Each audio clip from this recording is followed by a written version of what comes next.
when I talked to you, we messaged last night and you said you hadn't quite finished your speech yet.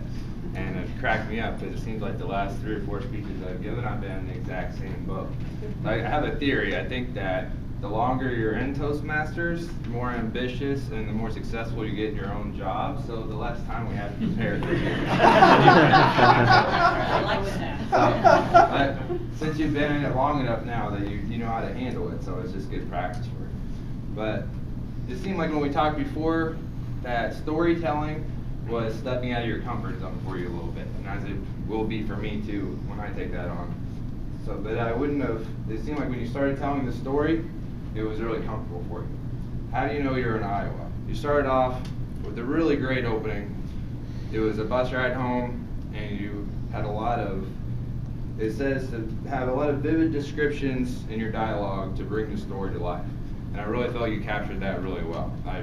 The bus ride home, you were the first ones to be picked off, always the last ones to be dropped off.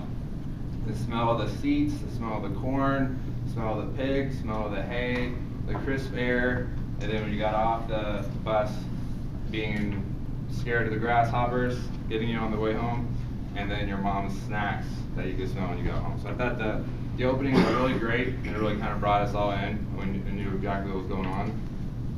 The next part of the story was talking about you being incognito, trying to be sneaky, so your dad wouldn't bring you out to work on the barn.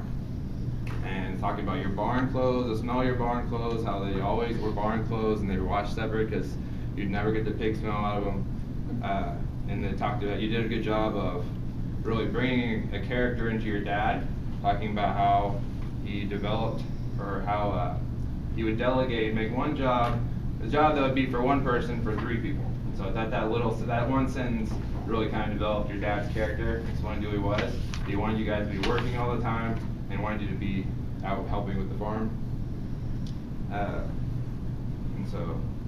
And a little bit more about your mom when you came back to have dinner, and just sat down and realized it was a good day.